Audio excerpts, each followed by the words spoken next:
అందరికీ నమస్తే అండి. ఈరోజు వీడియో నందు పింఛన్లకు సంబంధించి మనకు ఇంకొక అప్డేట్ అయితే రావడం జరిగింది.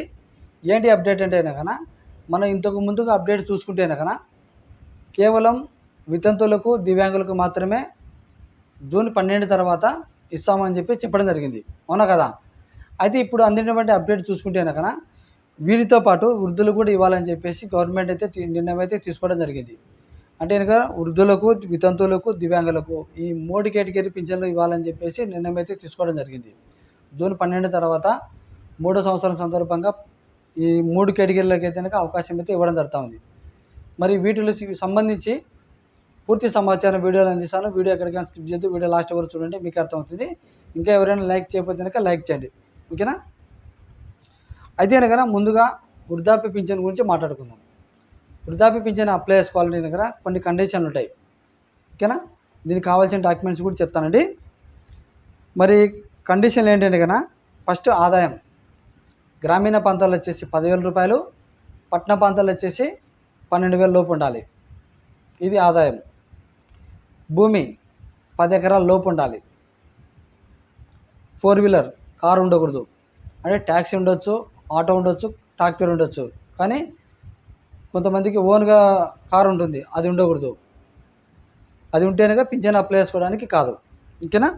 ఇంకోటి ఎలక్ట్రీషియన్, విద్యుత్ వినియోగం అనేది 300 యూనిట్ దాటకూడదు. అది 6 నెలలు సరాసరి చూస్తారు. కాబట్టి మీరు అప్లై చేసేటప్పుడు కూడా కంపల్సరీ కరెంటు బిల్ అనేది కంపల్సరీ ఉండాలి, ఓకేనా? ఇంకోటి గవర్నమెంట్ ఎంప్లాయ్ ఉండకూడదు. అంటే కుటుంబంలో గవర్నమెంట్ ఎంప్లాయ్ ఉండకూడదు. అంటే కొద్దిమంది వచ్చేసి ఉమ్మడి కుటుంబం ఉంటారు. ఉమ్మడి కుటుంబం కాదండి, రేషన్ కార్డులో వచ్చేసి రేషన్ కార్డులో ఎంతమంది ఉంటారో వారిలో గవర్నమెంట్ ఎంప్లాయ్ ఉండకూడదు. అర్థమైతే? రేషన్ కార్డులో ఉన్నటువంటి పింఛన్ ఎవరైతే అప్లై చేసుకుంటారో ఆ రేషన్ కార్డులో ఉన్నటువంటి ఎంతమంది అయితే సభ్యులు ఉంటారో వాళ్ళలో గవర్నమెంట్ ఎంప్లాయ్ ఉండకూడదు, ఓకేనా? ఇన్కమ్ ట్యాక్స్ కట్టకూడదు. ఈ నిబంధనలు ఉంటాయి, ఈ కండిషన్లు ఉంటాయి. ఈ కండిషన్ లోబడి ఉంటేనే కనుక వృద్ధాప్య పింఛన్కి అప్లై చేసుకోవడానికి అవకాశం ఉంటుంది, ఓకేనా? ఇంకోటి కుటుంబంలో ఒకరికి మాత్రమే పింఛన్ ఇవ్వబడును. అంటే ఇక్కడ మీరు ఇంకోటి బాగా గమనించాలి. ఒకటి దివ్యాంగ పింఛన్ అప్లై చేసుకోవచ్చు, ఇంకొక కేటగిరీ ఏ పింఛన్ అయినా అప్లై చేసుకోవచ్చు. వితంతు పింఛన్ కావచ్చు, స్పౌస్ పింఛన్ కావచ్చు, ఒంటరి మహిళ పింఛన్ కావచ్చు, ఏ కేటగిరీ పింఛన్ అయినా అప్లై చేసుకోవచ్చు. మరి దివ్యాంగ పింఛన్ అప్లై చేసుకునేటప్పుడు కూడా 80% పైబడి ఉండాలి. 80% పైబడి ఉంటేనే కన్నా ఇంకో కేటగిరీ పింఛన్ అయితే అప్లై చేసుకోవచ్చు. లేదు ఆ రేషన్ కార్డులో ఆల్రెడీ ఏదో ఒక పింఛన్ వస్తుందంటే కనుక అప్లై చేసుకోవడానికి ఉండదు, ఓకేనా? ఇంకోటి ఆధార్ కార్డు కంపల్సరీ. కావాల్సిన డాక్యుమెంట్స్ వచ్చేసి మనకు Aadhaar card, ration card, income certificate, caste certificate, Aadhaar update history. ఈ ఆధార్ అప్డేట్ హిస్టరీ మీరు ఎప్పుడో 2 నెలల తర్వాత మీరు అప్లై చేసుకుంటాము, మీరు ఇప్పుడే తీసి పెట్టుకుంటామంటే కుదరదు. ఇవన్నీ రెడీ చేసుకోవచ్చు. కాకపోతే కనుక ఆధార్ అప్డేట్ హిస్టరీ అనేది మీరు ఎప్పుడైతే ఏ రోజైతే అప్లై చేసుకుంటారో అప్పుడే తీసుకోవచ్చు. ఆ సచివాలయంలోనే ఇస్తారు. ఎందుకంటే ఆధార్ అప్డేట్ హిస్టరీ అనేది మీ ఆధార్ కార్డులో ఏమైనా డేట్ ఆఫ్ బర్త్ కానివ్వండి, ఏదైనా మార్పులు చేసినారంటే కనుక కంపల్సరీ వాళ్ళు గుర్తించడానికి ఉపయోగపడుతుంది. ఎందుకంటే కనుక ఇప్పుడు మనకు 50 సంవత్సరాలకి పింఛను. ఇంతకుముందుకు వచ్చేసి మనకు 65 సంవత్సరాలు ఉండేది.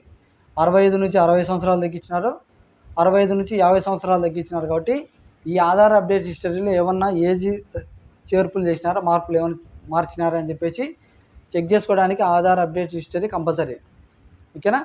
ఈ ఆధార్ అప్డేట్ హిస్టరీ తీయాలంటే కంపల్సరీగా మీ ఆధార్ కార్డుకి సెల్ నెంబర్ లింక్ ఉండాలి. అర్థమైందా? కాబట్టి ఎవరైనా సెల్ నెంబర్ లింక్ లేకపోతే లింక్ చేయించుకోండి. మీరు అప్పటికప్పుడు ఆధార్ అప్డేట్ హిస్టరీ రావాలంటే రాదు. అర్థమైందా? కంపల్సరీ ఓటీపీ చెప్తేనే మీరు ఆ అప్డేట్ హిస్టరీ తీసుకోవడానికి ఉపయోగపడుతుంది. కాబట్టి మీరు మీ ఆధార్ కార్డు సెల్ నెంబర్ అనేది కంపల్సరీ లింక్ అయిందో లేదో చెక్ చేసుకోండి. సెల్ నెంబర్ కూడా ఇంపార్టెంటే. ఇది వృద్ధాప్య పింఛన్ గురించి ఉన్నటువంటి పూర్తి సమాచారం. ఇంకోటి వితంతు పింఛను. వితంతు పింఛన్లు కూడా చాలామంది తెలియక తప్పులు చేస్తున్నారు. భర్త చనిపోయిన తర్వాత డెత్ సర్టిఫికేట్ కంపల్సరీ పింఛన్కి అప్లై చేసుకోవాలంటే కనుక. అంటే కనుక డెత్ సర్టిఫికేట్ అనేది కొద్దిమంది ఇంటి దగ్గర చనిపోతే కనుక మీ గ్రామ వార్డు సచివాలయంలో తీసుకోవచ్చు. ఇంకా కొద్దిమంది హాస్పిటల్లో లేకుంటే వేరే జిల్లాలలో చనిపోతారు. చనిపోయిన తర్వాత డెత్ సర్టిఫికేట్ తెచ్చుకుంటారు. మరి అక్కడ డెత్ సర్టిఫికేట్ ఇచ్చిన తర్వాత ఇక్కడ ఇంటి దగ్గర చనిపోయిన తర్వాత డెత్ సర్టిఫికేట్ అనేది తీసుకుంటారు. కానీ ఆ డెత్ సర్టిఫికేట్లో డెత్ కన్ఫర్మ్ చేసుకోవాలి. అది తెలియక చాలామంది అట్లనే మిస్టేక్ చేస్తున్నారు. మీరు అప్లై చేసేటప్పుడు రిజెక్ట్ అవుతుంది. అర్థమైందా? మీ గ్రామ పంచాయతీలో డెత్ సర్టిఫికేట్ ఇచ్చినారంటే ఎటువంటి సమస్య ఉండదు.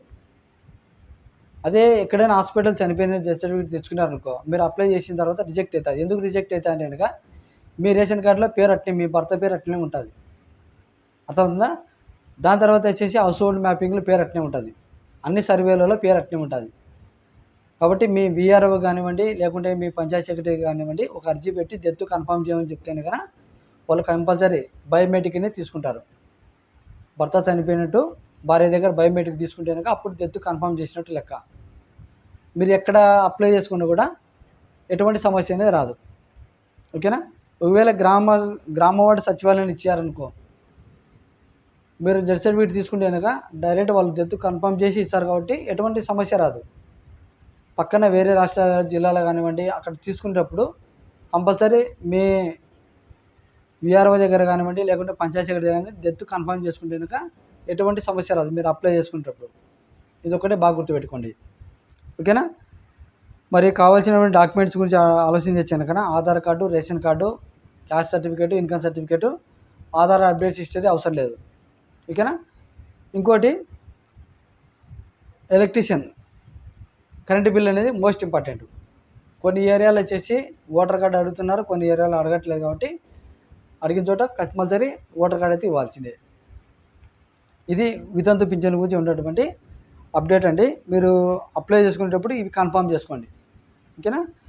ఇంకా దివ్యాంగుల పింఛన్ విషయానికి వచ్చాను కదా, సదరన్ సర్టిఫికేట్ కంపల్సరీ ఉండాలి. ఓకేనా? సదరన్ సర్టిఫికేట్లు కూడా 40% కంపల్సరీ ఉండాలి. ఆ సదరన్ సర్టిఫికేట్ కూడా 2 రకాలు ఉంటాయి. ఒకటి టెంపరవరీ ఆర్ పర్మనెంట్. టెంపరవరీ అంటే కనుక అతనికి అంగవైకల్యం అనేది ఇన్ని సంవత్సరాల తర్వాత రికవరీ అవుతుందంటే కనుక టెంపరవరీగా ఇస్తారు. లేదు ఇతని జీవితాంతరం ఇలాగనే ఉంటాడంటే కనుక లైఫ్ లాంగ్ ఇస్తాడు, పర్మనెంట్గా ఇస్తాడు. కాబట్టి పర్మనెంట్గా ఉంటేనే కనుక మీరు అప్లై చేసుకోవచ్చు. టెంపరవరీ ఉంటే కనుక అప్లై చేసుకోవడానికి వీలు కాదు. అర్థమవుతుందా? ఇది దివ్యాంగుల పింఛను. మరి వీటికి సంబంధించి మనకు తొందరలో అవకాశం అయితే ఇవ్వడం జరుగుతూ ఉంది. 3 కేటగిరీల పింఛను అప్లై చేసుకోవడానికి తొందరలో అవకాశం అయితే ఇస్తామంటున్నారు. జూన్ 12 తర్వాత ఈ కూటమి ప్రభుత్వం వచ్చేసి 3వ సంవత్సరం సందర్భంగా కొత్త పింఛన్ ఇవ్వాలని చెప్పేసి నిర్ణయం అయితే తీసుకోవడం జరుగుతూ ఉంది. కాబట్టి ఇది మనకు ఉన్నటువంటి అప్డేటు. వృద్ధాప్య పింఛన్ అప్లై చేసుకునేటప్పుడు ఆధార్ అప్డేట్ హిస్టరీ కంపల్సరీ మీరు చెక్ చేసుకోండి. వస్తుందో రాలేదో కూడా చూసుకోవచ్చు ఒకసారి. కాకపోతే కనుక మీకు సెల్లుకు మీ ఆధార్ కార్డుకు లింక్ అయిందో లేదా చెక్ చేసుకోండి. అలాగే వితంతు పింఛన్కి వచ్చేసి డెత్ కన్ఫర్మ్ చేసుకోండి. ఓకేనా? ఇంకా దివ్యాంగుల కేటగిరీకి వచ్చేది కనుక ఇది సదరన్ సర్టిఫికేట్ 40% ఉందా లేదా, అలాగనే టెంపరవరీ ఆర్ పర్మనెంట్ ఉందో లేదా చెక్ చేసుకోవచ్చు. ఓకేనా? ఇంకోటి వీళ్ళు అప్లై చేసుకున్న తర్వాత కూడా రీవెరిఫికేషన్ పంపిస్తూ ఉన్నారు. అప్లై చేసుకున్న తర్వాత ఈ సర్టిఫికేట్ రీవెరిఫికేషన్ జరిగిందా జరగలేదా అని చెప్పి మళ్ళీ రీవెరిఫికేషన్ పంపించిన తర్వాత శాంక్షన్ చేస్తూ ఉన్నారు. ఇది పింఛన్లో ఉన్నటువంటి అప్డేట్ అండి. ఇందులో మీకు ఏదైనా డౌట్ ఉంటే కామెంట్ రూపంలో తెలియజేయండి. వీడియో నచ్చితే ఒక లైక్ చేసి సబ్స్క్రైబ్ చేసుకోండి. Thank you.